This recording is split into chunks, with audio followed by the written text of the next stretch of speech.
Hey, what's up? I'm Channel Pup Fanboy Supervillain, and the Magic Genesis cartridges didn't lie. If you don't know what I'm talking about there, be sure to check out the latest Sunset City episode. We got a brand new trailer for Sonic 3 as promised, and I've watched it a good few times now. I'm going to be talking all about what's in this trailer, how it's shaping up, and just riffing off my thoughts. I'll be talking about the things in this trailer that I like, the things in this trailer that I'm not so keen on, and the stuff I just downright love. So stick around, subscribe if you love Sonic the Hedgehog. This is the place to be if you love Sonic the Hedgehog as much as I do. And if you want to help support this channel, the link to the Patreon page is in the description below. You can watch these videos ad-free, download them, you get other perks as well. And it really does mean the world to me, helps me in a very big way, especially in the holiday season. But I'm not gonna ramble anymore about that. Let's talk about the Sonic 3 trailer. You hyped? Let's go. So an observation I've had out the gate is that there's a really interesting contrast between this and the first trailer for Sonic 3. The first trailer focuses on Shadow as the central antagonist and Dr. Robotnik teaming up with Sonic to help defeat Shadow. This trailer, on the other hand, focuses on the two Robotniks using Shadow's power to fuel the space colony arc that they'll use to conquer Earth. There's no allusions in this trailer here towards Robotnik teaming up with Sonic and his friends. It almost feels like a trailer for a different movie in that regard. Or like this trailer is maybe showing more of the back half of the film, whereas the first trailer was more the first half of the film. Either way, it is kind of strange that these two trailers do convey a pretty different narrative for the film. I know trailers are often different and often focus on different aspects of films, but it's quite rare that I see two as polarized as these. And given how much was in that first trailer versus also how much is in this trailer, it makes me wonder what the pacing and ordering of things is going to be like. It makes me wonder how early in the movie Sonic is going to meet Shadow and when he asks Robotnik for help and how long Robotnik will keep up that facade, because it looks like there's a lot going on without that alliance in this trailer here. But okay, yeah, the key point of this trailer is there's a strong focus on the threat of these two Dr. Robotniks using Shadow to power their latest grand design, the Space Colony Arc. Whether it'll be called that or not in the film is as yet unknown, but I'm going to be referring to it as the Space Colony Arc just for the sake of brevity. And the Arc is the centerpiece of this trailer as we learn a little more about what kind of role this fortress will be playing in the film, whereas in the previous trailer it was just kind of very hinted at. In this trailer here, it's front and center. We're shown its ascent into space, which means, yes, we are going cosmic for this movie like I hoped we would. I don't take anything for granted, but I was really hoping for that. And that the Space Colony Arc is going to cause a lot of problems for the whole world and potentially even beyond. But let me back up. Let's just go through this trailer more or less in chronological order. So the trailer begins with Sonic, Tails, and Knuckles getting ready to race. Now, we know there's going to be a scene in this movie where the Wachowskis have their furry kids race through the forest, but the lighting conditions are noticeably different in these shots here. You've got a shallow depth of field here, but the way the trees and that mountain look lead me to wonder if this is on Sonic's homeworld, Green Hills Mobius, rather than Green Hills Montana. Perhaps this race is not just in Green Hills Montana, but it's all around the world, in space and beyond. Wouldn't that be an incredible opening for the movie as well? Or maybe what we're seeing here is the ending of the movie. Maybe the movie opens with a race around the world, whereas the movie ends with a race around Sonic's homeworld. Or I'm just drilling too deep in its sunset, I don't know. I am hoping that we will see some other Sonic worlds in the future though. So we've got Sonic, Tails, and Knuckles hanging out at the Chow Garden in Tokyo before they are ambushed by Dr. Robotnik's drones. Dr. Robotnik effectively opening fire on a restaurant full of kids. What a hypocrite. And we're starting off strong with the referential humor as a child asks Tails if he's Detective Pikachu before Knuckles laughs and does Pikachu impressions. Alright, yep, just immediately expectations just kind of settling down a little here. The humor across the previous two movies is mostly diaper tier in my opinion. Hey, this thing is just like this other popular thing. You like that popular thing, right? And that's the joke. Like Vin Diesel and The Rock. Just like the Stay Puft Marshmallow Man. She was basically Obi-Wan Kenobi. I feel just like Vin Diesel! And you might be wondering why I like these movies if I generally find the humor to be for the most part terrible. Well, I don't watch these movies for the comedy. The first one has a strong sense of heart and the second one has a great spirit of adventure to it that I can easily look past the attempts at comedy. Knuckles, on the other hand, let's just not. Being completely honest, I don't think that's something that's going to change, and I'm fine accepting that. There's people who like this humor, but yeah, starting off pretty strong with the Pokemon references. Very funny Sonic movie, Pokemon does indeed exist. But this does lead me to wonder if the Tokyo Showdown is where Sonic and Shadow will first meet, given that Robotnik is already ambushing them here, and Sonic presumably goes to recruit Robotnik for help after getting his ass handed to him by Shadow, right? And then yeah, we do see that in Tokyo, Gun are surrounding Shadow before Sonic arrives. Or maybe that's after, I don't know. I don't remember it raining when Sonic and Shadow first fought. Hey, maybe more of this movie's gonna take place in Tokyo than I thought. We then see Dr. Gerald Robotnik drawing up schematics for the arc in his prison cell, where he's presumably broken out by someone or something, possibly his grandson. Now, there's a fun opportunity to make a little reference to the games here. What if Gerald is on death row and is about to be executed by a firing squad? So from the looks of things, someone, probably Ivo, frees Gerald, and then I guess Gerald frees Shadow, and we've got Team Sonic tied up in this overgrown, dilapidated base as Shadow is about to send them into a black hole. Into null space. Knuckles anchors the team down with his teeth, classic teeth the echidna. Tails gives Sonic a ring, and Sonic throws it so that they can escape back to the Wachowski residence. Now this is one of those instances where I think we may have been shown a little too much here. We're shown a scene of the heroes in mortal danger, but then the trailer shows us how they get out of it. I wish trailers wouldn't do that. I'm sure there's more surprises for us, but again, I just wish trailers wouldn't do that. This shot of the two Robotniks walking towards Team Sonic goes hard as fuck, by the way. Sonic asks the Wachowskis for help, and we see that the entire Wachowski extended family seems to have joined Gun. This is, to me, the most concerning thing in this trailer by far, but it might not have to be a bad thing. The best parts of Sonic 2 were the parts where the humans weren't present, when Sonic and Tails were adventuring through Siberia, when Sonic and Knuckles were racing through the Labyrinth Zone. But there's always that problem of, what do you do with your human characters when they're now part of the foundation of this ongoing franchise? Sonic 2 opted to give them their own devoted scene, which was just not the right answer. Knuckles made them the focus of the show, so naturally I'm a little antsy at the sight of these human characters getting a role in the overall adventure. Hopefully they'll effectively amount to set dressing and are just there to help Sonic, Tails, and Knuckles infiltrate. Effectively the guy in the chair for Team Sonic. Or maybe they're just present for the London scene. Now, I did mention that most of the humor in these movies just doesn't land for me, but I did get a laugh out of Sonic asking Tom and Maddie for help but unable to see them because Knuckles is in the way. It's simple, but there's just something about that little smash zoom. I hope that smash zoom is in the movie and not just for the trailer. We've got this shot here where Shadow is covered in ash and soot, with gun soldiers behind him pointing their guns at him.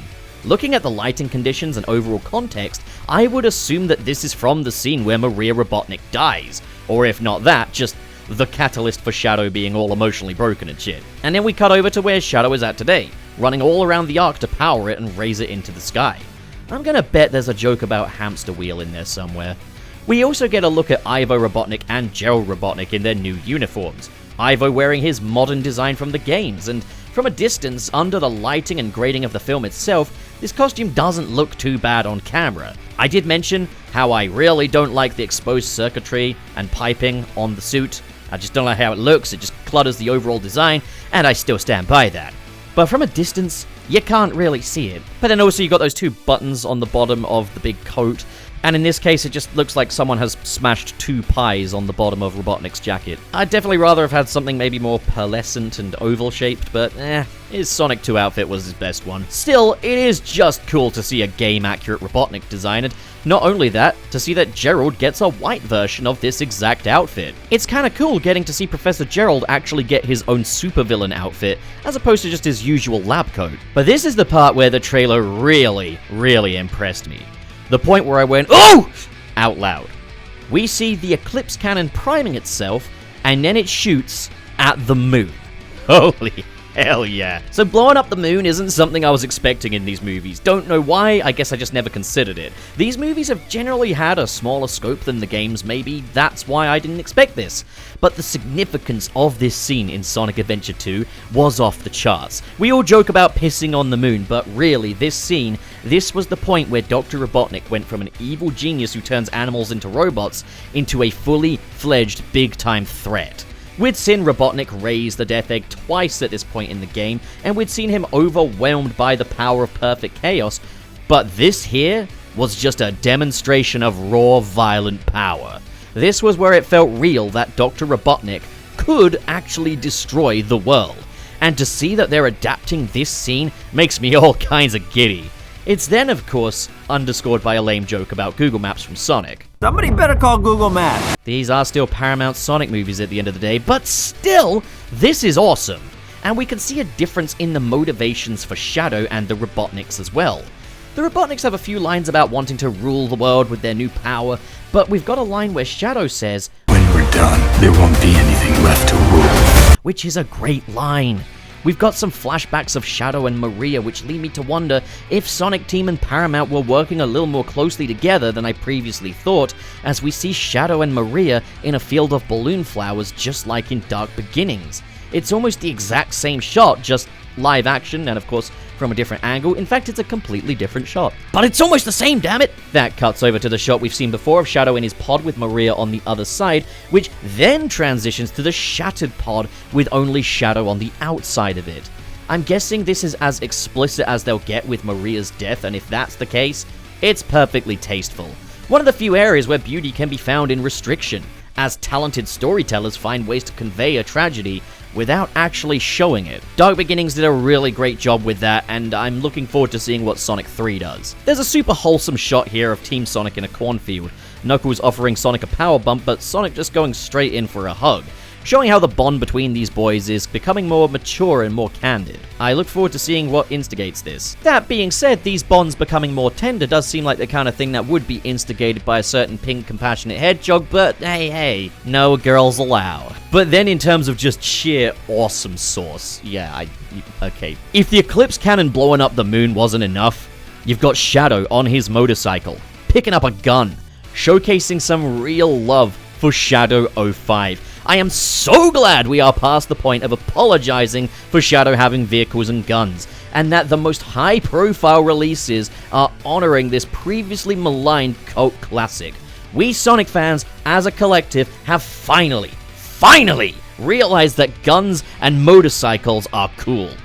It is admittedly a laser gun in this case, which is a good way around it if they can't show actual Glocks in these movies. You know how it is. And then the trailer ends in this volcanic area that looks like it could be a world devastated by the Eclipse Cannon. Like, what if this isn't Earth? I did ponder if Sonic and Shadow were battling in the ruins of the moon, but judging by the sky, I don't think so. But what if this is another world that the Eclipse Cannon has devastated? Perhaps we could meet some other Sonic characters there. But if we take a really close look, and I mean like really anally close look, is that the Chaos Emeralds reflecting in Sonic's eyes? And then you can see a yellow streak flying away from this mountain. Could this be where we get a Super Sonic versus Super Shadow showdown? I managed to say that first attempt without getting tongue-tied, by the way, praise me. I mean, that's one thing, we haven't really seen Super Sonic versus Super Shadow outside of the Meta-Rex saga. I know that in the game, they go super together when they've become buddies, but for Sonic 3, maybe they're just taking the opportunity to do everything they can with these two beating each other up, and maybe that includes super forms.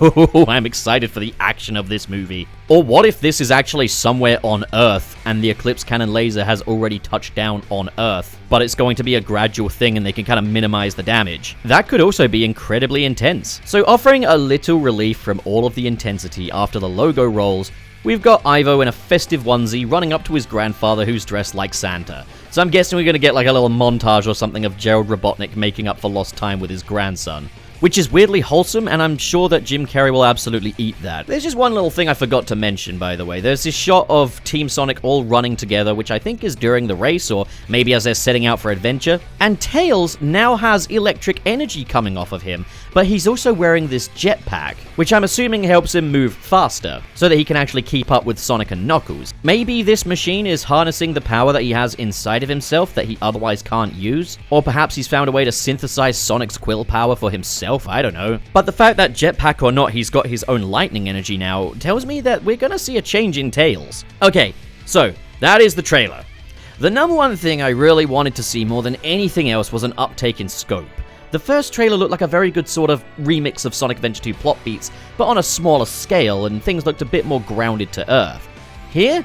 Nah, we're seeing lots of space shenanigans going on aboard the Ark, which is awesome. The action looks very exciting, and it looks like a lot of love has been put into adapting Shadow and as much of the imagery from Shadow's history as they can adapt here. With how far they're taking this, it does make me question if Black Doom is a possibility for the future. Maybe I'm running away with myself, but I didn't know how far they'd be going with the Ark's offensive capabilities or the Eclipse cannon. That maybe this would just be more akin to the Death Egg, where it looms over, but you don't really get a sense what it can really do. It never gets that far, and is shrouded in mystery. Now that I think about it, the Death Egg is so often wasted in the games, isn't it? I'd really like to see Dr. Robotnik bring that back and do something with it. We also look to be seeing some more exciting locations here too. On top of London, Tokyo, and Montana, we're getting proper looks at the interior of the Space Colony Ark. We've got an underground base, we've got this volcanic area, which I'm speculating may be another world. What if that's Sonic's actual birth home? And Dr. Robotnik is destroying that. Oh my god, that would actually be perfect. Dr. Robotnik is destroying Sonic's birth home, and Sonic and the gang have to evacuate the place. And that is how you get all of the characters into future movies. I don't think that's going to be the case. That would need a really big budget to pull off, and I don't think they have that big of a budget for these movies, but my god, that would be awesome. So either way, I'm incredibly excited for this. I do admittedly have some reservations. I am cautious about how the humans will be handled this time. I really hope they won't grind the adventure to a screeching halt like they did in the second film. They're not overly present in this trailer, so I'm hoping that's how it's going to be in the film. The humor is still incredibly hit and miss, mostly miss, and I'm still very cautious about getting overly excited about the soundtrack. It does seem as though Live and Learn will be in the film somewhere, but even then, the score still definitely needs improvement from the previous films. This cannot just be orchestral white noise again. It's not going to ruin the film if it is, but it will be a point against it. This movie looks to be stepping things up in every other area, so I hope the music will follow suit. But if Run It by Jelly Roll is anything to go by, I'm just gonna sit here blinking until I remember anything from that song.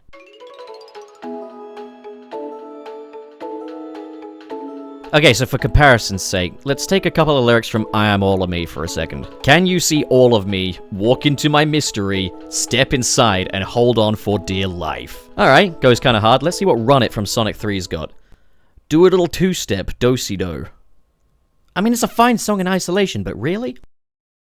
And also, yes, I will admit that I am a little bummed out that Amy and Rouge aren't in this movie, but I can say that until I'm blue in the face, it is what it is. Maybe the film surprises us, maybe it doesn't. Either way, it's sank in here. We're getting a Sonic Adventure 2 adaptation, and holy hell, it looks awesome. But before we dip out, I do just want to talk about a couple of shots from the teaser for today's trailer. Teasers for trailers. We really did just let that become commonplace since 2013, didn't we? Anyway, we got this shot of the Tokyo Showdown where Sonic is telling the gang that Shadow can't take them all at once before Shadow absolutely bodies them all at once. And we get this nice little recreation of the shot from Shadow 05's FMV opening, where Sonic slumps down. Jeff Fowler worked on the animation for that game, so I'm really happy to see him leaning into his origins a little. One thing we don't see in either of these trailers, though, is the face of the Space Colony Ark. Well, it is there. If you look at this Knuckles poster, you can see it here. It's subtle. It's clearly not on the underside this time, though. I think it works. Like, as far as a redesign of the Ark goes, this is alright. It's obviously a fraction of the size of the Ark from the games, given that it takes up about half of the River Thames's width, meaning you could probably walk the entire distance of the thing in about 12 minutes, whereas in the games it would take you more about 4 hours and stuff, but to be fair, in the games they had to, house a bunch of levels for Sonic and Shadow to run around, whereas here it's more of a narrative device. More of a boss arena, I guess. But hey, at least it'll be easy to stick up a lizard's asshole. What do you guys think? Comment below, discuss, and as always, if you've enjoyed this video and you want to support more like it, be sure to hit subscribe, hit the like button, and in the description below is the link to my Patreon page, where for as little as $1 a month, you can get your name in the credits of these videos, as well as watch them ad-free, download them on the go, and get exclusive content. And most of all, it keeps this channel alive today. And now for the patrons in the $5 and above tier, a special shout out. We have Silver, Josh Strider, Grant Allen, Twilord, Coco210, Hey It's Classy, Jay Sevian, Ian, Chohenshin, KB, RT0, Calx, Hypes, Sad Goku, Dare Denny, SSS06, Cale Bennett, Sworn Enemy of the British, fair enough my friend, fair enough, we are the world's main villain, King K, Mr. SP, Cyrus the Skeptic, Biotin, did you know this entire video was AI generated? Don't worry, it wasn't, that's just a name. And Vera Wild, thank you folks so much for your generosity, and to all of you at home, thank you so much for watching, and have a great day. Now get out of here.